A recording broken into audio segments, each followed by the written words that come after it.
Are you the reason why people can no longer believe in the principles of God? Are you the one obscuring their view? Are you the one polluting the river? Are you the one compromising the system? A lot of people are trapped in places. And even though the problem is not an objective problem with God, it's a local problem. But many of them don't know enough.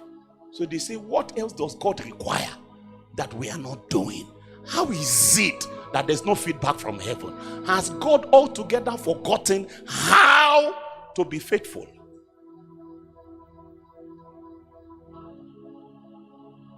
This was how scriptures in the Old Testament closed. And when that thing closed, 400 years went by. For the people that made that allegation against God, they died without seeing the response of God in reality. Because that messenger God said he will send was John the Baptist. John didn't come until 400 years later.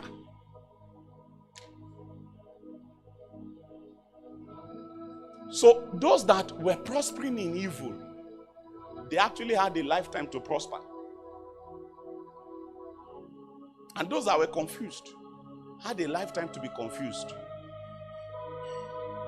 And that continued and continued and continued for 400 years. It had become the norm.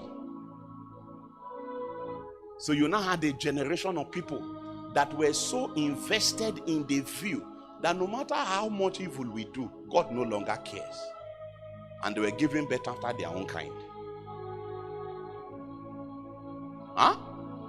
And I was telling them on Tuesday in Jos that the curriculum we have used to raise ministers in Nigeria and much of Africa in the last 2 decades at least has not pleased God.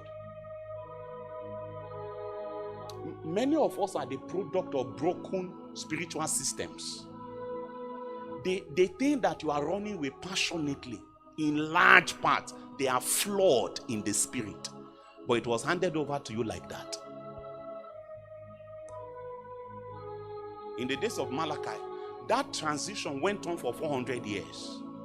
Evildoers kept giving birth after their kind for 400 years. And the people of God that were perplexed, their perplexities continued like that for 400 years. But there was a generation in whose day it came to a head.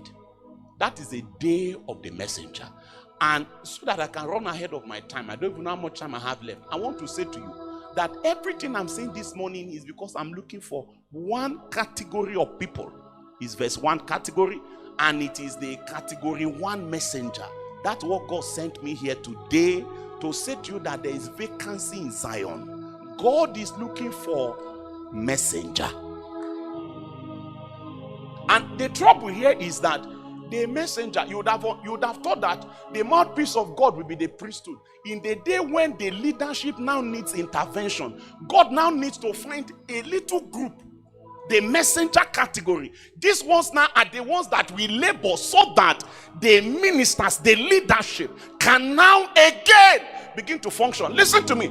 If God is going to bring revival into our land, ordinarily, you would have thought that the priests that carry the ark, they'll be the ones to labor for revival. If God decided that is how it will be, we will not see revival, because the people to labor for revival now needs to be revived. So what God has done is there has to now be a messenger generation, a messenger category, that their labor will be the reason why the leadership, the priesthood will be revived. It is when the priesthood is revived that the revival will now begin to trickle down into the landscape. So if you are thinking that we are looking for leaders, no, God is not looking for a very specialized category that is called my messenger.